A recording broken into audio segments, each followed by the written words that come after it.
What happens to the laptop when water, coffee, Coca-Cola and similar liquids reach the motherboard, and the user still uses it until it is completely damaged, or applies for cleaning too late? 70 to 80% of such damage is no longer subject to repair. So if it happens a similar liquid, first of all, if it is connected to the power supply, pull out the charger. If the battery is removed from the outside of the laptop, remove the battery. If a large amount of liquid reaches the motherboard, a small amount of hot and sweet liquid damages the keyboard more and jams the keys, it starts making noise when writing, or it stops writing at all.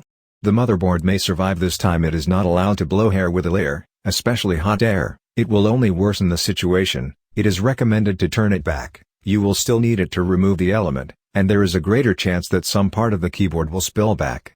Don't report the vibration. If it's with the internal battery, in this case, try to disconnect the laptop quickly, if possible, of course, and bring it to the service center. There will be a better chance of getting it repaired. Please like and subscribe my channel.